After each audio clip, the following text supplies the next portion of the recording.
Bonjour les amis, j'espère que vous allez tous très bien. Nietzsche parle foot et aujourd'hui Nietzsche parle de Paul Pogba, la pioche.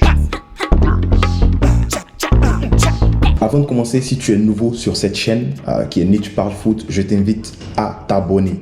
Abonne-toi et active la cloche de notification pour ne rien manquer à chaque fois que je sors une nouvelle vidéo sur cette chaîne.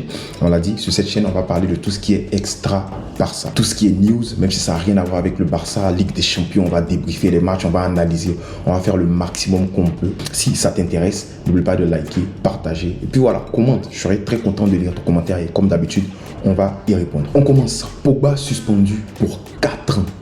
La fin ou bien c'est le début de la fin. Alors le milieu de terrain âgé de 30 ans, champion du monde en 2018 avec les Bleus, aura donc la peine maximale selon le code mondial anti-dopage. Pogba donc qui aura 31 ans le 15 mars. Waouh, le temps passe vite, 31 ans déjà. Bref, il aura 31 ans le 15 mars. Il va donc faire appel de cette sanction-là.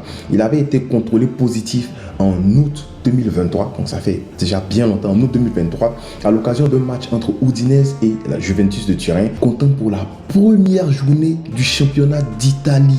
T'as dit première journée. Et en plus même, le mec il n'avait même pas participé au match. Bon, il est assis sur le banc, première journée. On vient dire, toi viens ici, viens pisser là-bas. Premier match, boum, on constate que le taux de testostérone, il est trop haut dans ton corps et c'est bizarre, c'est louche. Alors, il aurait redemandé une analyse. Il a dit que il n'y croit pas. Donc, il redemande une analyse. Et l'analyse, ça s'avère positif aussi.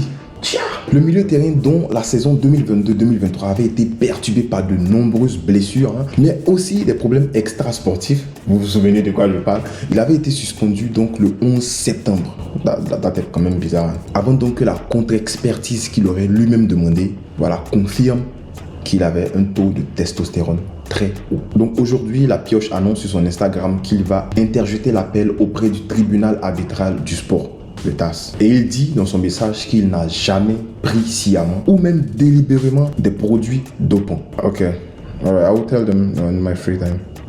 Yeah, okay, thank you. Thank you, have a good day. Alors avant de continuer, je fais une petite parenthèse. Moi, je suis champion d'escrime de Côte d'Ivoire 2011-2012. En fait, 2 fois champion d'escrime de Côte d'Ivoire, junior et senior. Du coup, j'ai participé à 2 coupes du monde d'escrime.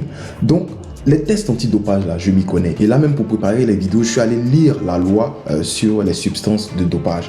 Et selon la loi actuellement en vigueur, dans l'article 2, violation des règles antidopage, on dit présence d'une substance interdite, de ses métabolites ou de ses marqueurs dans un échantillon fourni par un athlète. Donc, si tu violes déjà ça, tu es suspendu. Que tu aies fait exprès ou pas, tu es suspendu. Et après aussi, dans l'article 2.2, on dit usage ou tentative d'usage d'un athlète d'une substance interdite ou d'une méthode interdite. Donc, il y a déjà la présence de la substance, déjà tu seras banni, suspendu, pardon. Et imagine, maintenant, si tu le fais sciemment ou pas. Et Paul Pogba, il dit qu'il n'a pas fait sciemment. Du coup, le pire qui puisse arriver à Paul Pogba, ce sont les 4 ans qu'il a. Mais la meilleure des choses qui puisse arriver, je pense que c'est de réduire. Ils vont peut-être réduire, s'il n'a pas fait exprès, réduire sa suspension de peut-être 2 ans. Du coup, Paul Pogba, c'est minimum 2 ans.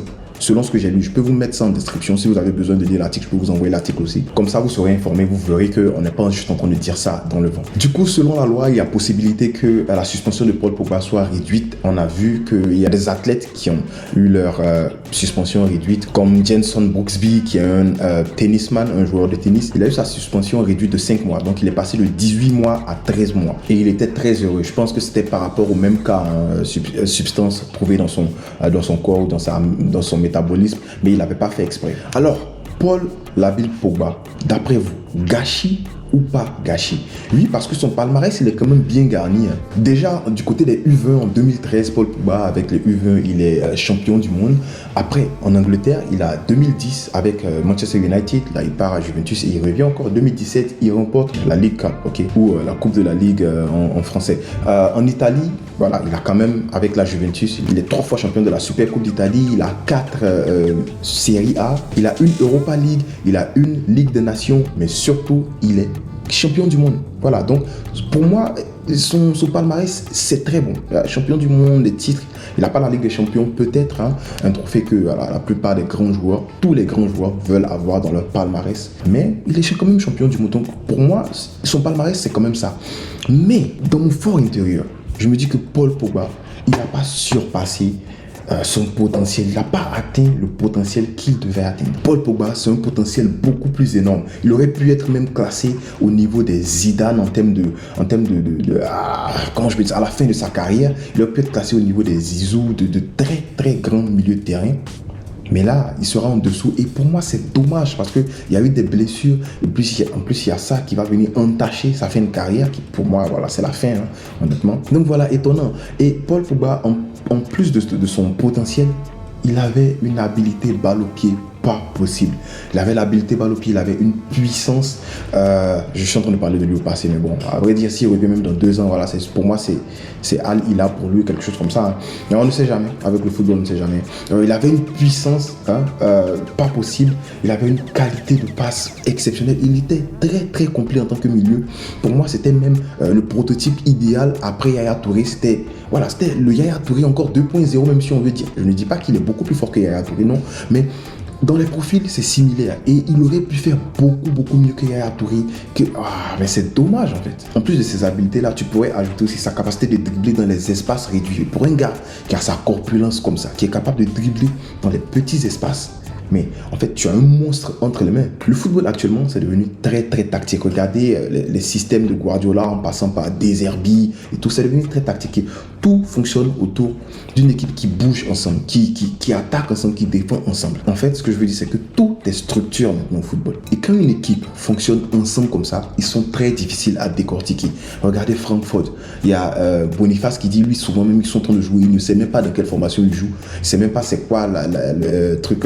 la formation, c'est quoi le dispositif, mais il joue souvent. Parce que souvent, il voit Fripon en ailier, souvent, il voit Fripon en latéral, souvent, il voit Fripon au milieu. C'était très rigolo son interview.